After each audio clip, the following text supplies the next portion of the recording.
आपका पहला सवाल है, भारत की संघीय व्यवस्था को किस नाम से जाना जाता है? Option A Lok Sabha, B Rajya Sabha, C प्रतिनिधि सभा, डी संसद।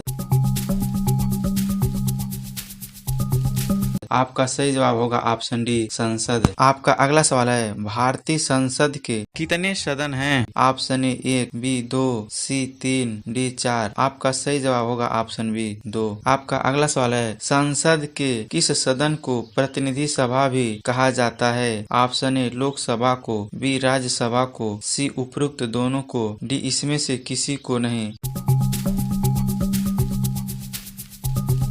आपका सही जवाब होगा ऑप्शन ए लोकसभा को। आपका अगला सवाल है, संसद का लोकप्रिय सदन है? Option A Lok Sabha, B Rajya Sabha, C उपरोक्त दोनों, डी इसमें से कोई नहीं। आपका सही जवाब होगा ऑप्शन ए लोकसभा। आपका अगला सवाल है, संसद का अस्थायी सदन है? Option A Lok Sabha, B Rajya Sabha, C उपरोक्त दोनों, डी इसमें से कोई नहीं।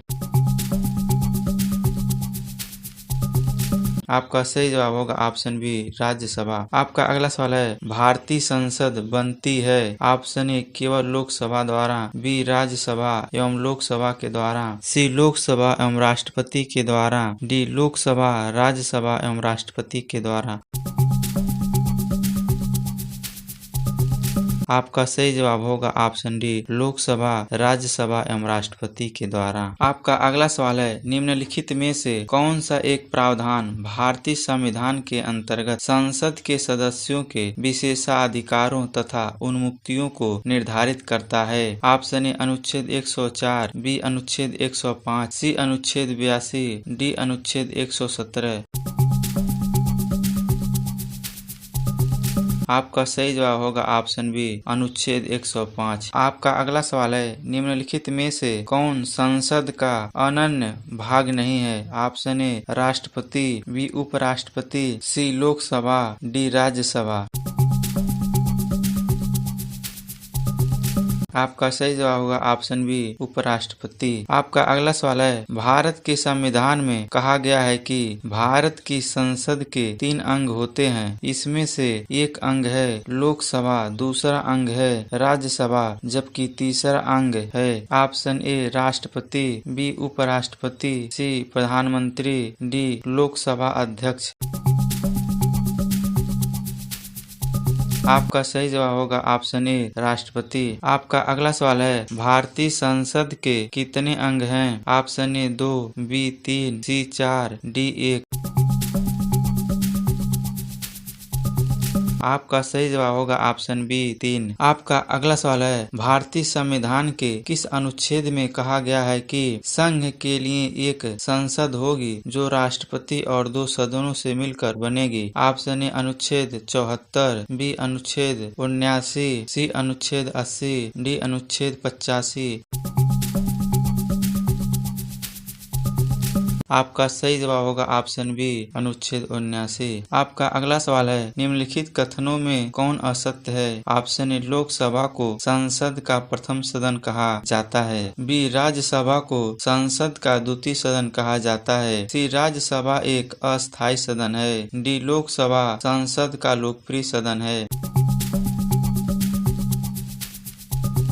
आपका सही जवाब होगा ऑप्शन सी राज्यसभा एक अस्थायी सदन है। आपका अगला सवाल है, निम्नलिखित कथनों में कौन सही है? ऑप्शन ए लोकसभा भारतीय जनता की प्रतिनिधि सभा है, बी राज्यसभा संसद का उच्च सदन है, सी राज्यसभा राज्यों का प्रतिनिधित्व करता है, डी उपरोक्त सभी। आपका सही जवाब होगा ऑप्शन डी उपरोक्त सभी। आपका अगला सवाल है, संसद का निम्न सदन एवं उच्च सदन क्रमशः हैं? ऑप्शन ए राज्यसभा एवं लोकसभा, बी लोकसभा एवं राज्यसभा, सी लोकसभा एवं विधानसभा, डी राज्यसभा एवं विधानसभा। आपका सही जवाब होगा ऑप्शन बी लोकसभा एवं राज्यसभा। आपका अगला सवाल है, संसद को भंग करने के लिए कौन सक्षम है? ऑप्शन ए राष्ट्रपति, बी उपराष्ट्रपति, सी प्रधानमंत्री, डी राज्यपाल। आपका सही जवाब होगा ऑप्शन ए राष्ट्रपति। आपका अगला सवाल है, भारतीय संसद की संप्रभुता प्रतिबंधित है। ऑप्शन ए भारत के राष्ट्रपति की शक्तियों से, बी न्यायिक समीक्षा से, सी विपक्षी दल के नेताओं से, डी भारत के प्रधानमंत्री की शक्तियों के। आपका सही जवाब होगा ऑप्शन बी न्यायिक समीक्षा से। आपका अगला सवाल है, संसद के कितने सत्र होते हैं। ऑप्शन ए बजट सत्र, बी मानसून सत्र, सी शीतकालीन सत्र, डी उपरोक्त सभी। आपका सही जवाब होगा ऑप्शन डी उपरोक्त सभी। आपका अगला सवाल है, संसद के 2 क्रमिक अधिवेशनों के बीच अधिकतम कितने समय अंतराल की अनुमति है। ऑप्शन ए 1 माह, बी 3 माह, सी 6 माह, डी 12 माह। आपका सही जवाब होगा ऑप्शन सी 6 माह। आपका अगला सवाल है, भारतीय संसद के दोनों सदनों की संयुक्त बैठक किस संबंध में होती है। ऑप्शन ए संविधान संशोधन विधेयक, बी वित्त विधेयक, सी साधारण विधेयक, डी भारत के उपराष्ट्रपति का निर्वाचन। आपका सही जवाब होगा ऑप्शन सी साधारण विधेयक। Thanks for watching my video. Please subscribe this channel. अगर आपको इस तरह का वीडियो देखना है तो मेरे चैनल को सब्सक्राइब कर लीजिए, साथ ही बेल आइकन को भी प्रेस कर लीजिए, जिससे आने वाले नेक्स्ट वीडियो का लिंक आपके पास पहुंचता रहे।